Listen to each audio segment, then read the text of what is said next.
அந்த பெண்களுடைய உடல் அமைப்பை பற்றி குர்ஆன் சொல்லுகிறது. ரசூல் ஸல்லல்லாஹு அலைஹி வஸல்லம் அவர்கள் சொல்லுகிறார்கள், அந்த பெண்கள் எப்படி இருப்பார்கள் என்றால் அழகின் உச்சகட்டத்தில் இருப்பார்கள். அதை போன்ற ஒரு அழகை இந்த உலகத்தில் நீங்கள் பார்த்திருக்கவே மாட்டீர்கள். உங்களால் கற்பனை கூட பண்ண முடியாத அளவுக்கு மிக அழகிகள் தான் உங்களுக்கு மனைவியர்களாக அந்த சுவர்க்கத்தில் இருக்கிறார்கள். அவர்களுடைய உடல் எப்படி இருக்கும் என்றால், அவர்களுடைய கையை நீங்கள் பார்த்தால் கையுடைய வெண்மை, உள்ளே இருக்கிற எலும்பும் உங்களுக்கு தெரியும்.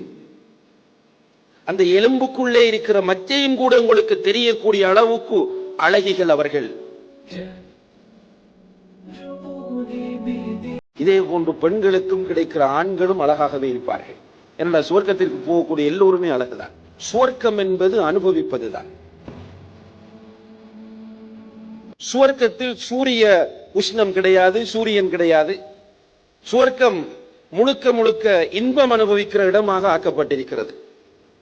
இன்பம் அனுபவிப்பது என்றால் அல்லாஹு தஆலா அவனுக்கு இன்பத்தை அனுபவிப்பதற்குரிய முழு ஏற்பாடையும் செய்கிறான்.